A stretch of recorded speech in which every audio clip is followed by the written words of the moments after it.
Good morning, everyone. It's Wednesday. First of all, I want us to send as many good vibes and, as they say, thoughts and prayers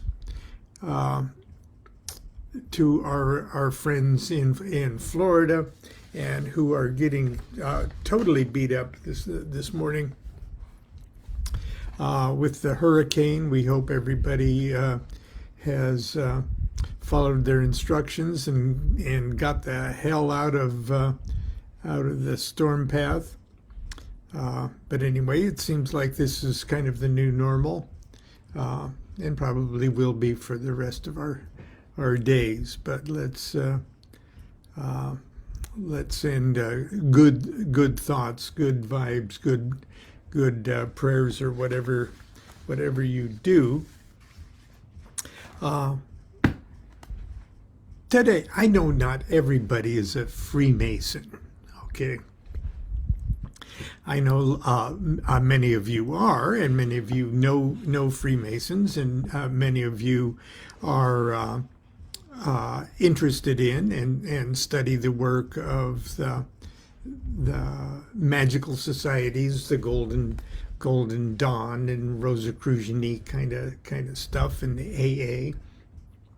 And most of us know that a great many of the influencers of the sort of modern occult revival in the late 19th century and through the 20th century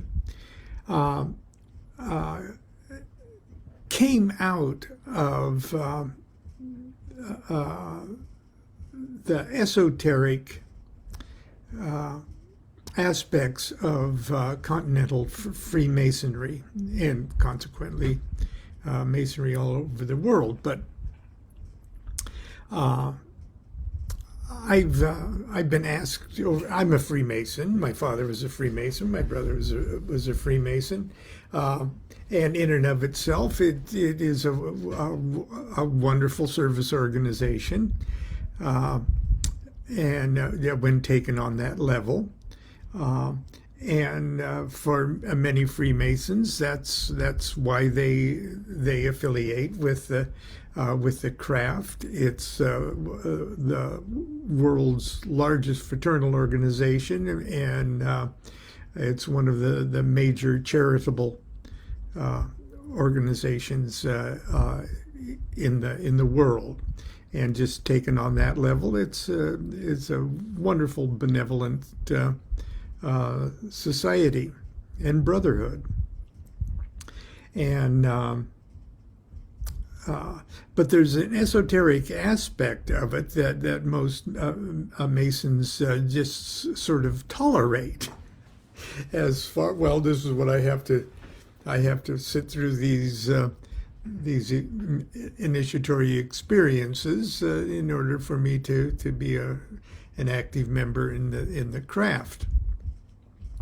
And I'm not denigrating membership at that level at all. Masonry says that its goal is to make good men better. And I certainly agree that it for the most part, it does that. Not that there can't be asshole Freemasons, because there are asshole. I mean, J. Edgar Hoover was a freaking Freemason. But I can imagine what a monster he would have, what a bigger monster he would have been had he not had at least the superficial experience in Freemasonry. So yeah, Freemasons can be assholes, but they'd be bigger assholes, I believe, if they weren't Freemasons. That being said, if you are interested in magic, the magic of the Golden Dawn, AA work and things like that, you probably do have an interest in what is the esoteric aspect of Freemasonry. And over the years, I've been privileged to lecture on that subject in lodges all over the world. And I'd like to share with you one. This is monitorial. I'm not giving away any secrets or anything else. And this particular lecture was open to Masons and non-Masons alike. So don't think I'm stepping on any toes or anything. But the Blue Lodge is the standard 3 degrees of Freemasonry. And in a sense, even though there are other concordant bodies, the Scottish Rite and what we call the York Rite here in the United States, and all sorts of different concordant Masonic bodies, well, like the Scottish Rite has 33 degrees. 33rd is actually just an administrative degree, but it has 32 degrees. But that doesn't mean that if you're a 32nd degree Scottish Rite Mason, that doesn't mean you're a higher Mason than a Master Mason 3rd degree of the Blue Lodge. You move laterally, okay, at that point. But I'm taking up too much of our time. I want to read this little lecture called "The Kabbalah of the Blue Lodge." So if you have any Masonic friends, or if you are a Mason, you might be interested in this. As many of my Scottish Rite brothers know, at least those who have fully audited each degree 4 through 32, we hear a number of references to the Kabbalah within the script of several of our degree ceremonies. There are, for the most part, just passing references, but while they are obviously intended to ignite a spark of interest in Kabbalah, we're not made to feel particularly obliged to delve much deeper into the subject. My own valley occasionally offers short extracurricular classes, and over the years I've been invited to deliver pre-degree Kabbalah classroom lectures on the basic principles. Kabbalah is a huge subject. Oh, I've got to digress here for a second. This is accompanied by a slideshow that I put together with how many slides? Well, 100 slides or so. So this lecture is probably more easily digested if you see the slides that go along with it, and perhaps someday I'll make that available for everybody to download. Kabbalah is a huge subject and could easily consume a lifetime of study and practice. So today I just want to say a few words concerning a couple of the most generic traditions and symbology of the Blue Lodge, and that's Blue Lodge's the 3 degrees of Masonry: Entered Apprentice, Fellowcraft, and Master Mason. That's called a Blue Lodge. And how, when seen through the eyes of a student of Kabbalah, reveal themselves to be nothing short of an immersive initiation into the fundamental mysteries of Hermetic Kabbalah. The Masonic experience is a cavalcade of numbers, symbols, forms, and terminology drawn from the mysteries of architecture that we use to metaphorically illustrate universal philosophical truths. Now, I'm not trying to be corny or spooky when I use the word mysteries. Mystery refers to advanced knowledge of any art, science, or technology that is taught in graduated steps and mastered over a period of time. And as it just so happens, many of the numbers, symbols, forms, and words that form the mysteries of architecture and operative Masonry are the same numbers, symbols, forms, and words that are working tools of Hermetic Kabbalah. The oldest and most revered of all Kabbalistic writings is the Sefer Yetzirah, the Book of Creation, or the Book of Formation. If you don't have one, you can get a good translation for a few bucks on Amazon. In 6 breathtakingly short chapters, it lays out how the supreme deity, quote, the great architect of the universe, formed and created the universe in 32 mysterious paths of wisdom. They consist of 10 Sephiroth out of nothing. And modern Kabbalists like to view these as the 10 descending levels of consciousness reaching from Godhead, number 1, to your head, number 2, and I show a tree of life, and of 22 fundamental letters, and these are the 22 letters of the sacred Hebrew alphabet.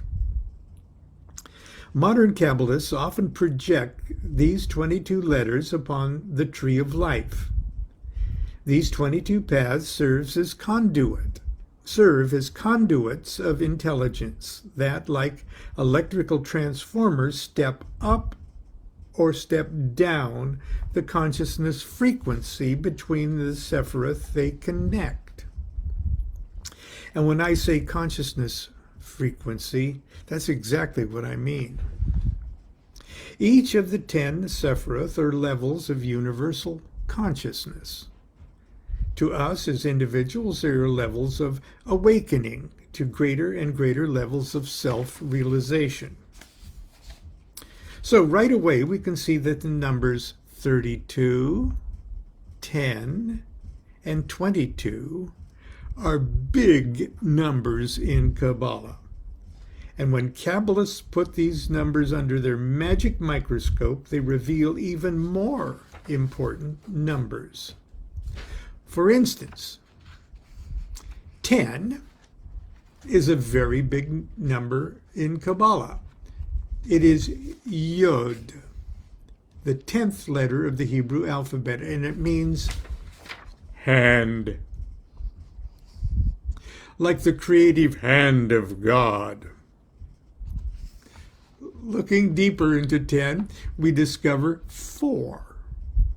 And 4 is a huge number in Kabbalah, and also in Esoteric Judaism, because 4 represents the great 4-letter name of God, Yod He Vav He. Now, 10 conceals 4. 1 plus 2 plus 3 plus 4 is 10. So look hard enough into 4, you see 10. Look hard enough into 10, you see 4. Okay? Oh, Kabbalists play with numbers night and day, and it makes us go a bit crazy. But hopefully in a spiritually and socially acceptable way. These landmark numbers and concepts they embody, connect, and are the symphonic score of the music of the spheres. These numbers are the living sinews of the structure of the cosmos, starting with the very fabric of existence itself. Sounds like pretty heavy stuff. Well, it is very heavy stuff. And the initiatory cast of characters of the mystery play of Masonry is populated by a galaxy of the greatest stars of the Kabbalistic universe.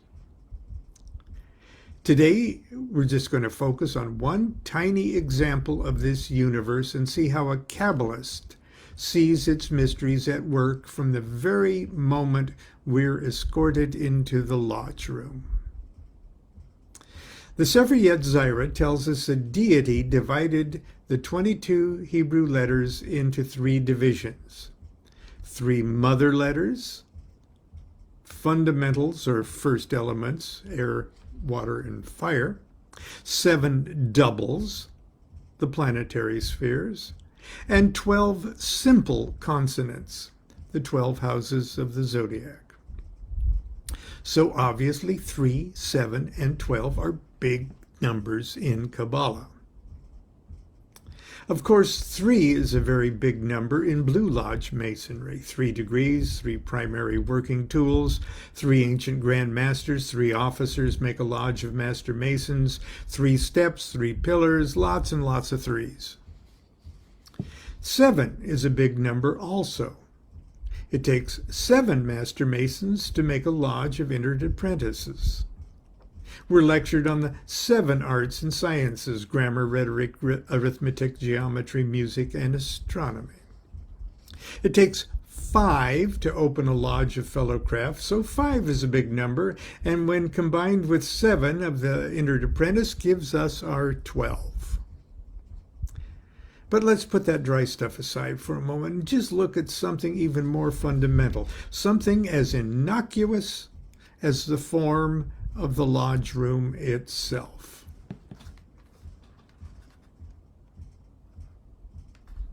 Actually, it's an elongated cube, but we'll get to that in a second.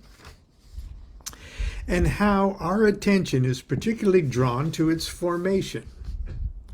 After all, it's the thing the great architect of the universe builds.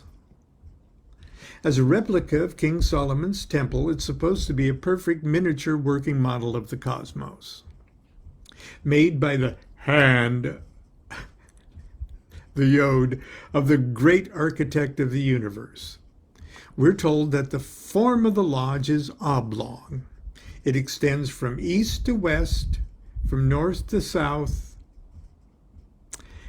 We're also told that a lodge is metaphorically supported by 3 great pillars denominated wisdom, strength, and beauty, which just so happens to be the 3 traditional titles of the 3 columns of the Kabbalistic tree of life.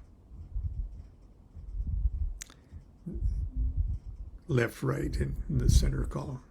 And that's what they're called: wisdom, strength, and beauty. The covering of a lodge is the clouded canopy or star-decked heaven above us, and beneath us a mosaic floor or carpet. Every Masonic lodge is this miniature working model of the cosmos, which means our individual labors within the temple reflect the intricate mechanisms of creation itself. Just like the mythical tabernacle in the wilderness, King Solomon's temple, the perfect dimensions of our lodge room are meant to trigger within ourselves sympathetic vibrations with that supreme consciousness that brought existence into existence. Now, how does this existence come into existence? By numbers. Of course, the numbers sacred to Kabbalah and the numbers sacred to Freemasonry. It's generally agreed that in the earliest years of modern Masonry's formation, the degree of Master Mason was rarely conferred and somewhat honorary, and was reserved for the chief administrative officer of the lodge. The secret work and the fundamental teachings of the craft that today we associate with the 3rd degree were back then revealed and exemplified in the fellowcraft degree, the 2nd degree. This is where the really good goodies of Masonry was taught and discussed, and most of the important secrets and arcanum of the craft were communicated. That's why today we find so much really meaty information explained in the fellowcraft lectures, especially the Senior Deacon's Staircase lecture. And when I was qualifying for senior deacon, I had to confer the Staircase lecture to a year's worth of fellowcraft initiates. Anyway, and it's so cool. Okay. As I mentioned earlier, in this lecture, we learned about the 7 arts and sciences: grammar, rhetoric, arithmetic, geometry, music, and astronomy. But our attention is especially drawn to geometry. And we're told that geometry treats on the powers and properties of magnitudes in general, where length, breadth, and thickness are considered. From a point to a line, from a line to a superficie, and from a superficie to a solid. A point is the beginning of all geometrical matter. A line has length without breadth or thickness. A superficie has length and breadth without thickness. A solid has length, breadth, and thickness. Now, why do you think the senior deacon suddenly departs from his comments on the 5 steps and 5 orders of architect and the 5 senses and suddenly starts talking about 7 arts and sciences, then goes on to take us on this little lecture on geometry? The Kabbalists might suggest that it's because this is the first great Kabbalistic mystery. And along with existence came space and time and manifest creation. And it all begins with the point. And now I've got this illustrated on my slides. I got a point. And it's sort of a cheap animation. The point. The singularity of Godhead. The Kabbalists wanted to know more about this point, so like Einstein, they subjected it to a little thought experiment. They put the point under a microscope and determined that the hidden structure of the singularity could best be described as a white cubic stone, or in Masonry, our perfect ashlar. This obliged them to meditate upon the inner mysteries of how a cube would create itself from a point. And here are the steps they came up with, the steps that the senior deacon describes to each of us. The Sefer Yetzirah describes it something like this. From a point, the point stretches infinitely upwards and seals the potential dimension of above. The point stretches infinitely downwards and seals the potential dimension of below, from a point to a line. Then the point stretches infinitely to the right and seals the potential dimension of the east, and then infinitely left and seals the potential dimension of the west, from a line to a superficie, or a plane. Okay. Then the point stretches infinitely forward and seals the potential dimension of the south, then infinitely backwards and seals the potential dimension of the north, sealing the lodge room of dimensional space itself.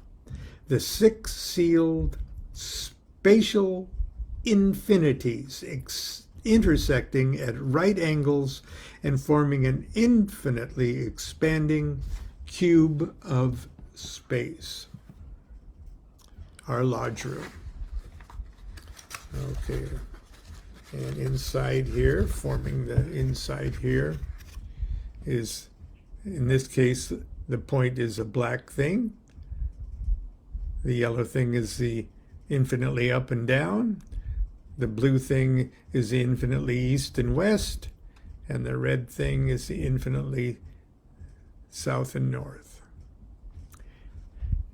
And they put them all together. The yellow forms the ceiling and the floor. East and west walls, red one. North and south walls, the red one.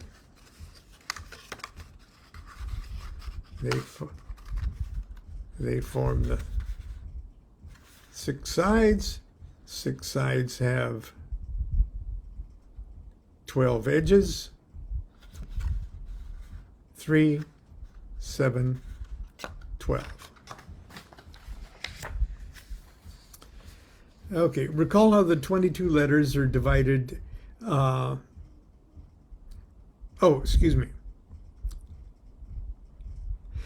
Then and only then did the cubic stone's hidden inner potential dimensions become the outward actual dimensions of the universe. Only then was there consciousness of space. And relative motion within space creates consciousness of time. Here's how the Kabbalist sees this creation scenario in numbers and sacred Hebrew letters. Recall how the 22 letters of the Hebrew alphabet are divided into 3 categories: 3 mother letters, Aleph, Mem, Shin, 7 double letters, Bet, Gimel, Daleth, Kaf, Pei, Resh, and Tav, and 12 simple letters, He, Vav, Zayin, Chet, Tet, Yod, Lamed, Nun, Samak, Oyen, Sadi, and Kuf. Now, watch this. The mystic point stretches up and down, creates and weds above and below. That's the mother letter Aleph, just like I showed you with the pipe cleaners there. The mystic point stretches right and left and creates and weds east and west. That's the mother letter Mem. Then the mystic point stretches forwards and backwards and creates and weds north and south. Now the 3 mother letters create the 7 double letters out of the mystic point. That's the 7th point. The 3 sets of dualities they create. Until that happens, there is no duality in the universe. Which is a big downer, I tell you.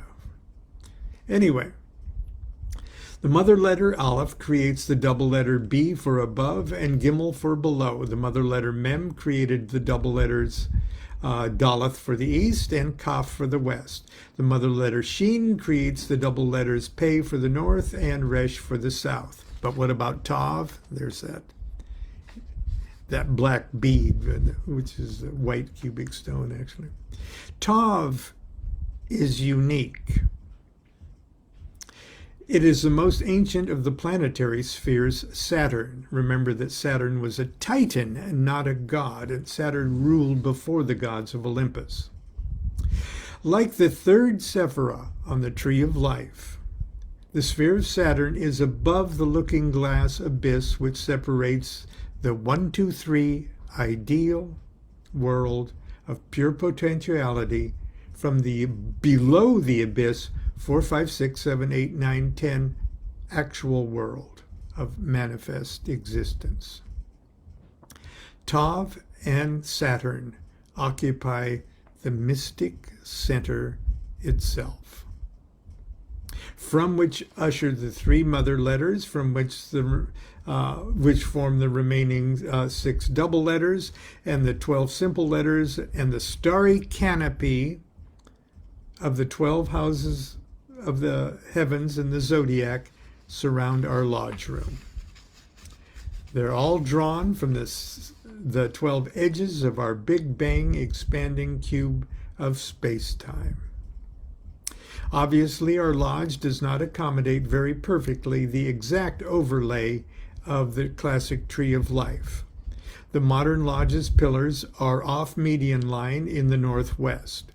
There is no station in the north. Nevertheless, every time I sit in lodge, my mind goes 1,000,000 miles an hour, drawing Tree of Life correspondences to the stations and roles of the officers. Here's something that occurred to me when I put the skids on my Kabbalistic ramblings and just got real simple. Worshipful Master, Junior Warden, and Senior Warden, because of the positions of their stations in the lodge at the rising, mid-course, and setting of the sun, could easily be viewed together as the sun, Tifereth. At the rising, mid-course, and setting of the sun, could easily be viewed together as the sun, Tifereth, as expressed by the EAO formula. This trinity celebrates the 3 stages of life: youth, manhood, and old age, and the perpetual three-part drama of life, death, and resurrection, and overtly demonstrates this cycle by the yearly progression of these officers through the chairs. This is the dynamo of creation the candidate enters.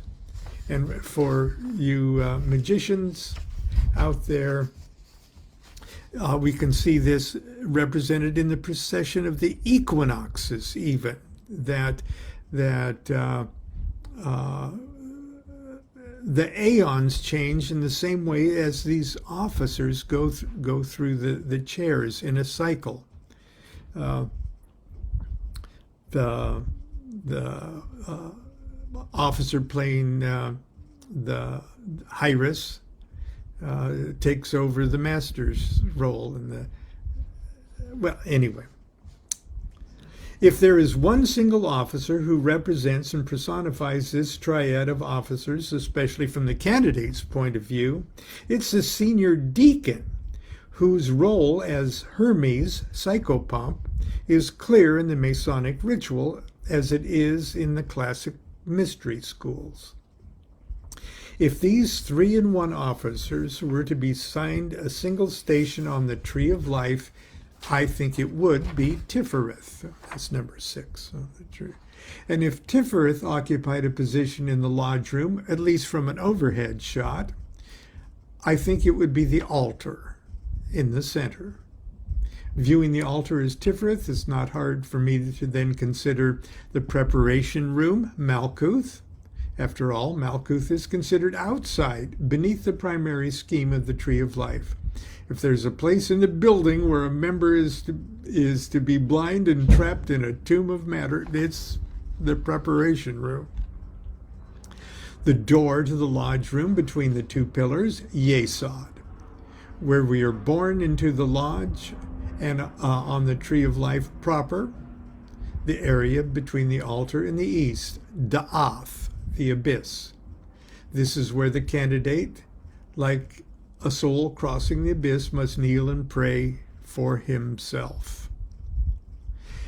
And the east is Kether, the singularity, the station of the great architect of the universe, of whom the worshipful master is the visible representative.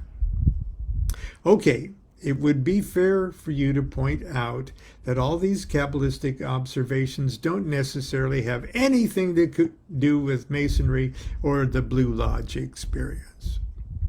You could say, Brother Lon, you're just reading Kabbalistic meanings into things that have nothing to do with Masonry. You've just gone down some occult rabbit hole and are treating our craft like some kind of Kabbalistic conspiracy theory. You might even be thinking, with tricks like these, one could make anything out of nothing. And to this I happily agree. Because with tricks like this, one did make everything out of nothing. And brothers, this is where I must end today. Thank you for inviting me to present, and I wish you the very best in the coming year. Well, you've just eavesdropped on my Kabbalistic significance of the Blue Lodge lecture. And if any of you are still awake, I wish you a good Wednesday. Also, please think about our friends that are in Florida, and indeed our fellows all over the world that are suffering under the effects of climate change. Until tomorrow, continue to be good to yourself, be good to each other. Do what thou wilt, shall be the whole of the law. Love is the law, love under will.